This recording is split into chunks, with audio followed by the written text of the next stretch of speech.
lotshona ilanga uyavuya wena unethemba lotshona ilanga ala wena unethemba lotshona ilanga ala wena unethemba lotshona Amaphelo la ngozondo khubona uqunto amafunda bezithono ntanda kuphakanyiswa Ntuliza Nkomo ngalo suku namhlanje Wednesday the 6th of October 2021. Wednesday ke lulolo suku lwamagqaba amaxolo ingcambu siphethe amathambo siphethe amafutha siphethe imihlaba xa siphethe amanzi sizama unyanga namhlanje siphethe umhlaba wamangcwaba okanye masithi sithetha ngengcwaba ukuthi xa besiya emangcwabeni bafika benzeni abantu bamayeza. Wena muntu oyilandelayo ke into yeyeza iyeza lenza izinto ezimbini, either iyeza liyanyanga okanye iyeza liyathakatha. Lenza ezo zinto kuyeza nalena yanamhlanje sizayohlula ngolohlobo ukuthi xa kunyangwa kwenzwani ngayo lento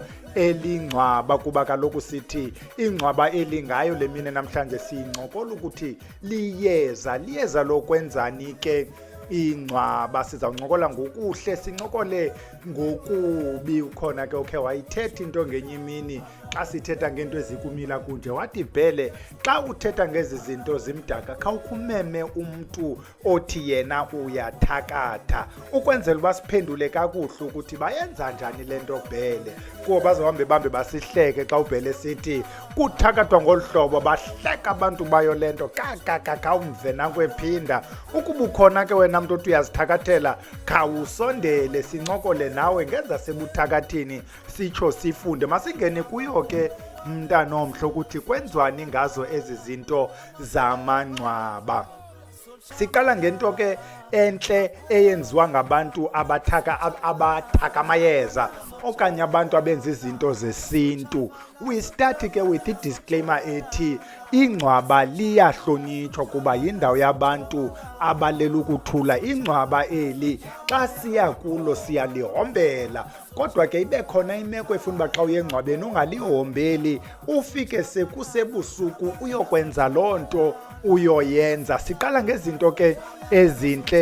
Xa sithi ezintle sithi ezingathakathi mntu masicacise ukwenzela uba kungathiwa ikhona into caba sizayohlala emangcwabeni kuthiwa kuyokwenza into ezintle. Siyohluleke le nto sathi 66 kwezona zibalulekileyo we could add more. Unumber 1 kwezi zinhle abantu xa besiya emangcwabeni siya ngoyonqula siyocenga amathambo alela ukuthula alamakhaya ethu siyocela siyocenga siyonqula ke mntana omhle siyela loo nto ke emangcwabeni. Unumber 2 umuntu uyakwazi ukuya engcwabeni eyocela umhlaba.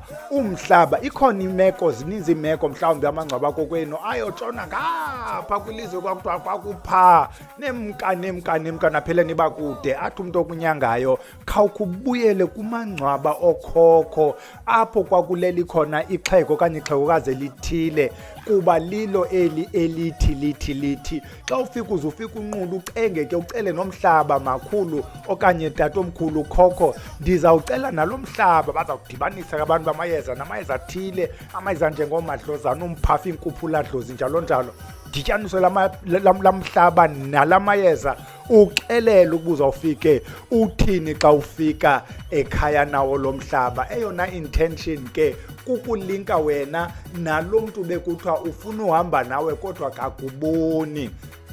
Iza kwenziwa ngamagqirha ke leyo ayenziwa ngoBhele iba ngamagqirha azawukwenza izinto ezikumila kunje. Unumber 3 kubantu abaseMalawi ingcwaba eli bayalisebenzisa kumuntu oqhuzulayo. Akhona amayeza abo wahlanganisayo la mayeza azawusetyenziswa ngulo muntu uqhuzulayo kuyokwenza into emangcwabeni before kungcwatywe umntu ke kwenzela uba xa sekungcwatywa umntu kuthiwa lo mntu uhambileyo uhambe nokakuxhuzula kwalo mntu uxhuzula. Izinto zaseMalawi ke ndikhe ndayikrotyiswa nje nam kancinci loo nto kodwa andizuyibala kule ndawo kuba andikayiboni isebenza kuba andikayenzi kodwa into enziwayo kuyongcwaba ukuxhuzula komntu. Unumber 4 umhlaba lo wasemangcwabeni uzawuva xa sithetha kwizinto ezenziwayo ezimdaka ngasentla. Into yeyeza mosi uvalwa uvulwe kwangeliyeza linye. Njengoba ngasentla xa sesithetha ngokubi kuzawuthiwa uyavalwa engcwabeni. Bayazi abantu xa kuthi uvalwe esidulini funeka uyokhululwa esidulini. Xa kuthiwa wavalwa kumthi othile kwathathwa igama lakho kwaxozwa ixolo elithile lomthi kwafakwa igama lakho langcitywa elaxolo uvalwe pha, funeka uphinde uyovulwa kwindawo enomthi. Nalena ke yasemangcwabeni ukuba kuthiwa wena wavalwa ngomhlaba wamangcwaba okanye wavalwa engcwabeni, kufuneka kuphinde ke ngoku la process kuyofunyanwa la mhlaba wasemangcwabeni okanye uyokhululwa engcwabeni. Unumber 5, umntu mntanomhle uyakwazi ukubana masichaze ohlobo, kukhona lento kuthiwa ucutshiwe. Xa kusithiwa ucutshiwe ithi lento cupha ukuba kwenzeka into ethile makwenzeka into ethile, ukuba kwenzeka into ethile makwenzeka into ethile. Uyakwazi nawe uya engcwabeni uyocuthwa. Eli gama lithi mlahleni sefile lisebenza kwiinto ezinjengezi. Kufikwe engcwabeni kuthiwe bonke ababiza igama likaBhele belibiza phantsi kwezi meko, nanku uBhele, mabathi xa bethetha ngaye kwenzeka into ethile. Uyacutshwa ke ngokwengcwabeni. Ixesha elininzi kuzawuthiwa bonke abafuna uBhele mabeze kule ndawo kuyo bazodibana naye. Ithi ke ngokule nto uthi bonke ababiza uBhele mabafe okanye mabamkhangele bamfumane emangcwabeni. Zizinto zesicupho. Ihambe ke ngole nto idibane nale nto sizayincokola ngasentla yokubi. Apha kulahlwa umntu ophilayo. I-wedding ke is very important. Ukudiscussa kwethu umlahleni uphephelelangeni ngoku sasidiscussa amayeza, ukujukele ke uyolikhangela eliyeza elithi mlahleni sefile. Eliyeza lingumlahleni sefile. Xa kusithiwa uyolahlwa, i-wedding is important. Kungathiwa bonke abantu abandifunayo ndilapha. Uzawuphela uphoswa nazinhlahla nabantu abafuna ukuphokuhle bathi akusekho nidi sefile. Kufuneka ke i-wedding uyilungise ke mntanomhle. Sithi ke emangcwabeni uyahamba uyocuthwa khona emangcwabeni, kusetyenziswa wona ke lo mayeza njengomlahleni sefile namanye amayeza acuphayo, amayeza njengomankunku. Unumber 6, phayana emangcwabeni nina bantu bathakathayo sizawutsho ke buyathakatha kuba ngoku uyovusa umuntu oleleyo kodwa umvusela wena. Awuthakathi mntu kodwa uyothakatha uvusa umuntu oleleyo. Uyaya emangcwabeni ufike uphakamise indoda ethile eyayinento zayo. Uthi bani kabani ndingubani mna, nantsi into endikuphathele yona. Ke mina ethile ndizawuphinde ndibuye ndizokulanda, ndifuna sigoduke siyosebenza senze imali. Uyayibona ke yinto yabantu ke abathakathayo. Kodwa lo uthi ndizokuvusa sihambe siyokwenza imali, uye phi emangcwabeni. Ibethe ke ngokulento yokubana kuvuswe ubanibani. Bayafika abantu bakhe kubanibani bazothetha naye, akekho laa mntu usebenza noBhele, mhlawumbi uBhele nje benyanga abantu nje kungena abantu kugcwala. Uvuse le ndoda kwakugcwala evenkileni yayo. Loo ndoda yayinomtsalane woza ithandwa, uthathe yona ukuthi mayitsale le mimoya itsale lapha kuYuBhele. Abantu bakhe ke ngoku lo mntu abasamfumani. Sidlule ke ngoku size koku sithi kubi okwenziwa emangcwabeni ngabantu abasebenzisa amangcwaba. Unumber 1, omnye kuzawuthi ayonto imbi, ngiqala ngayo ngabomu, lento yezigubhu. Izigubhu ento zokuthwala ezinye zazo zihambe ziyohlaliswa emangcwabeni for the purpose enjengalento besiyitsho, kuyophakanyiswa umntu, kuvuswa umntu ke ngoku.